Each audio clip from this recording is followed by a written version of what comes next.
अस्सलाम वालेकुम या आली मेरे दोस्तों, उम्मीद कयां सब ठीक हूंदो, खैरियत हूंदो। जीअं त बादशाह अहमद सोलंकी साहब जी फरमाइश आहे, 10 पंटीह तव्हां कोन ठाहियो आहे, सो उहो बि पेश कयूं था अॼु।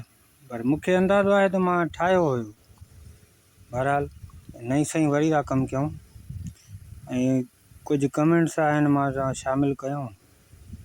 हसन अली महर साहब जी कमेंट्स हुई, महिरबानी लख एहसान था। ऐं ॿियो आहे एम प्रोडक्शन जे नाले सां, उनजी वॾी महिरबानी कमेंट्स करे थो।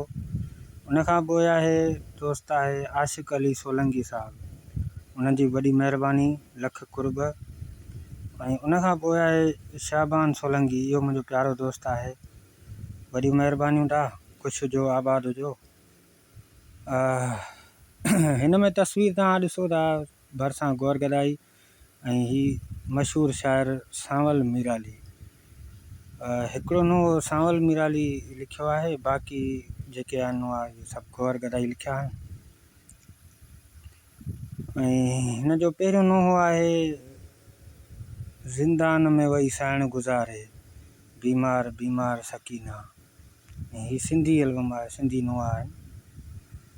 ऐं उनखां पोइ आहे जाग असगर जाग।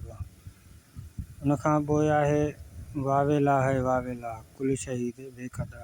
उनखां पोइ आहे या अल्लाह या मोहम्मद या अली, इहो नुंहुं आहे गौर गदाई जो। ऐं उनखां पोइ आहे करबला जे कहर ते इंसान थो रोए। ऐं उनखां पोइ आहे हलिया वीरण वफ़ादार नाहे चैन, हलिया वीरण वफ़ादार नाहे चैन। उनखां पोइ आहे बाज़ार शाम में ज़ैनब रोई चयो, ततही रजा हूं मालिक, ततही रजा हूं मालिक, कुझु त शर्म कयो। बाज़ार शाम में ज़ैनब रोई चयो। उनखां पोइ आहे घोड़ा ऐं ख़ाली मुंहिंजो वीर ॿियो काॾे, घोड़ा ऐं ख़ाली मुंहिंजो वीर ॿियो काॾे। हिते एल्बम ही पूरो आहे ऐं तमामु दोस्तनि जी वॾियूं महिरबानियूं। कुझु कमेंट्स आहिनि जेके शामिलु न करे सघियो आहियां, उन्हनि जे लाइ माज़रत आहे। बाक़ी इंशाल्लाह जेके बि हाणे कमेंट्स कंदा दोस्त, उन्हनि जा नाला बि खयां वेंदा ऐं उन्हनि जी कमेंट्स बि शामिलु कई वेंदी। ऐं वॾियूं महिरबानियूं लख कुर्ब तव्हां दोस्तनि जा। लाइक कयो पिया, कमेंट्स कयो पिया, दोस्तनि ताईं शेयर कयो पिया। इन में असांजो फ़ाइदो आहे। इंशाल्लाह असांजो चैनल बि माशाल्लाह ज़बरदस्त हली चुको आहे, सिर्फ़ु तव्हां दोस्तनि जी बदौलत आहे।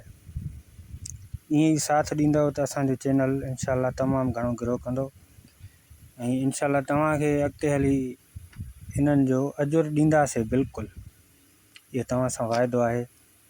ऐं मुंहिंजो चैनल ग्रो करे हले ऐं वॉच टाइम पूरो थिए, चैनल मोनिटाइज़ थिए, इंशाल्लाह तव्हांखे इन्हनि जो गिफ्ट बि ॾींदासीं बिल्कुलु, इहो तव्हां सां वाइदो आहे। तव्हां साथ ॾियो, इंशाल्लाह हर मुश्किल आसान थी वेंदी असां लाइ ऐं तव्हांजे लाइ बि गिफ्ट ॾींदा वेंदासीं इंशाल्लाह।